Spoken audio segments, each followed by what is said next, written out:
¿Tienen futuro las ferias profesionales en el sector de la joyería? Acompáñame y reflexionemos juntos.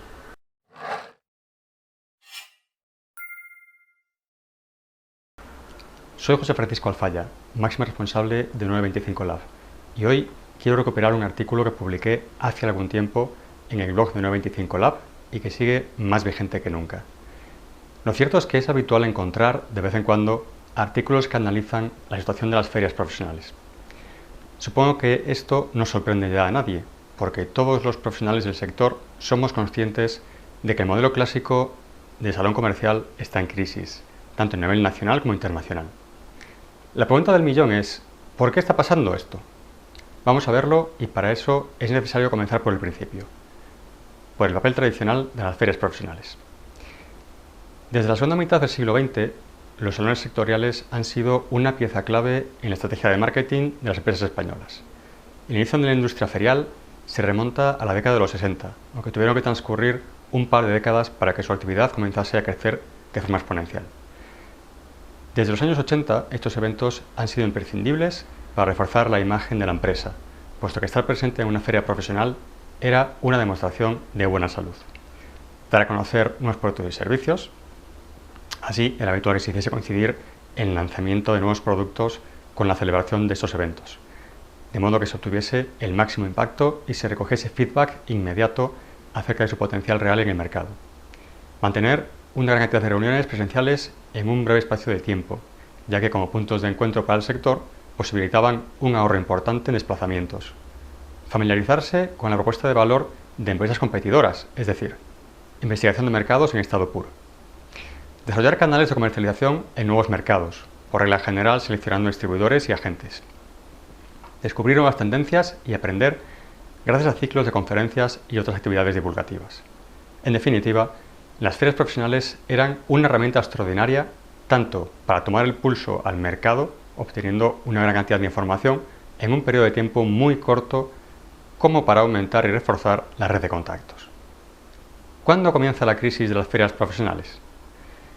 Es evidente que el mundo ha cambiado mucho en los últimos 20 años. No solo por el hecho de que viajar es más asequible que nunca, sino porque gracias a la revolución digital, las pymes tienen acceso a herramientas que antes tan solo estaban al alcance de las grandes empresas. La facilidad para transmitir información ha permitido que cualquier organización, independientemente de su tamaño, pueda convertirse en un pequeño medio de comunicación, investigar a sus competidores o localizar nuevos clientes con asombrosa facilidad.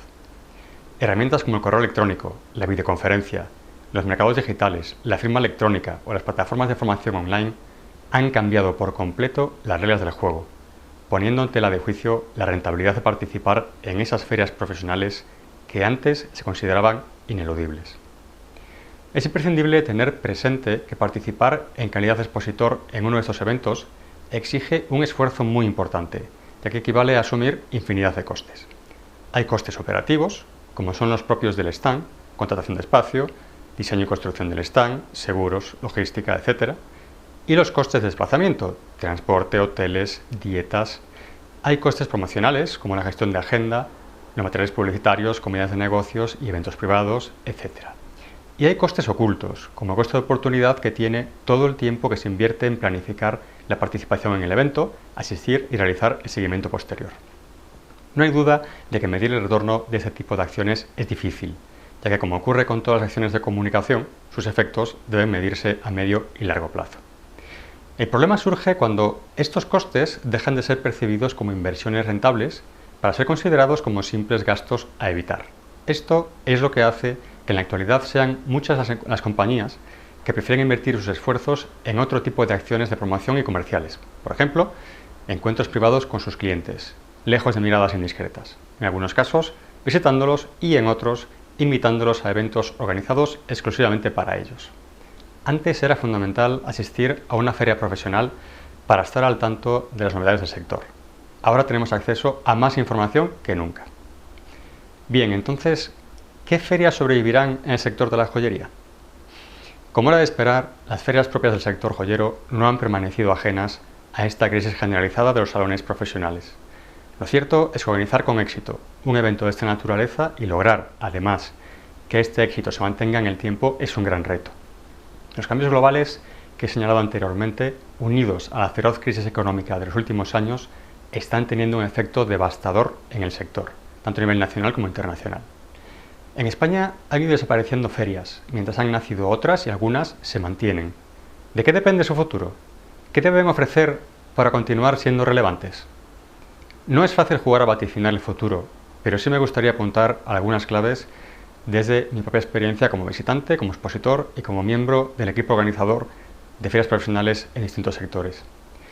Cualquier iniciativa ferial necesita una serie de elementos básicos para ser viable.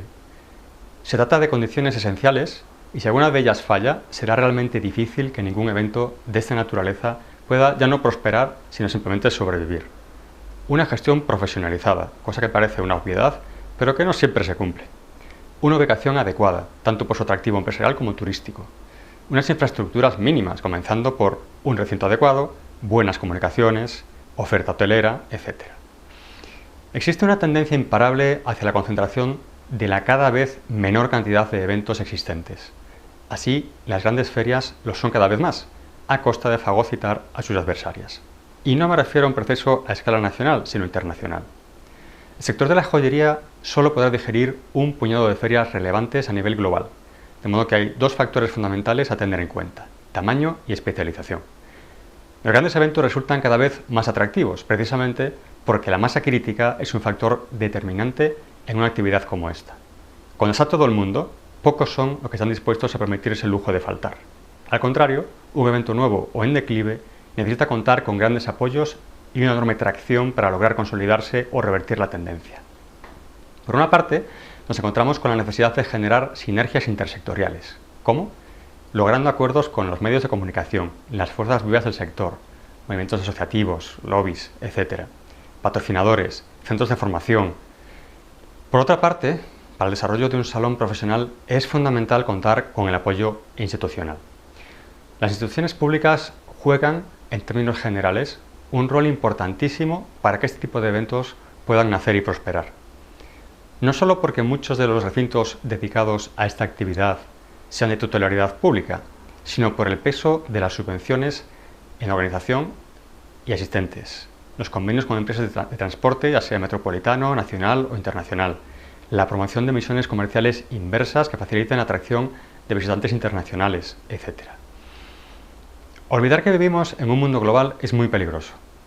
Por tanto, los organizadores de ferias están cada vez más obligados a anticiparse a las necesidades de proyección internacional de sus clientes, tanto expositores como visitantes. Al mismo tiempo, tampoco se puede perder de vista que la industria local o nacional va a jugar un papel importantísimo en la viabilidad del evento. Por tanto, las ferias están obligadas a pensar en glocal, que es el resultado de sumar global y local. Las ferias más relevantes son cada vez más aquellas que tienen verdadero alcance internacional. Aquellas áreas geográficas que cuenten con una industria pujante siempre lo tendrán más sencillo para mantener vivas sus ferias, tanto por la existencia de clústeres de actividad como por los lobbies que generan. Sin embargo, a largo plazo, siempre tenderán a aumentar su tamaño y crecer hasta alcanzar una nueva dimensión o a ir perdiendo fuelle hasta desaparecer. Además de todo lo anterior, hay un elemento adicional que creo que va a marcar la diferencia entre las ferias que van a sobrevivir y las que no: su agenda, entendiendo esto como la capacidad para ayudar a sus clientes a generar negocio. Por esto vamos a ver cada vez más servicios y actividades complementarias como las siguientes: dinamización de las relaciones personales, tanto en un entorno formal, gestión de reuniones, speed networking, etc., como informal, eventos privados, cócteles, etc. Formación de primer nivel, como conferencias, talleres, paneles de análisis de tendencias, etc. Intermediación en el mercado laboral, uniendo oferta y demanda de talento. Promoción más allá de la presencia física en el recinto, directorios online, colaboraciones con medios de comunicación de todo tipo, desde la prensa sectorial hasta bloggers especializados, demostraciones o desfiles. Generación de sinergias intersectoriales. En el caso que nos ocupa, un ejemplo clásico es buscar complicidades entre joyería y moda. La cuestión es que todas estas actividades y servicios deben ser de un nivel extraordinario. Si se trata de mero relleno, no solo no lograrán los resultados deseados, sino todo lo contrario, tendrán un efecto contraproducente. En cierto modo, las ferias tendrán que pasar de ofrecer valor añadido durante unos días a hacerlo de forma continuada, durante todo el tiempo que pasa entre edición y edición. ¿Todo esto te ha parecido interesante? Entonces te animo a que te suscribas ahora al newsletter mensual de 925 Lab. Te va a gustar. Muchas gracias y hasta la próxima.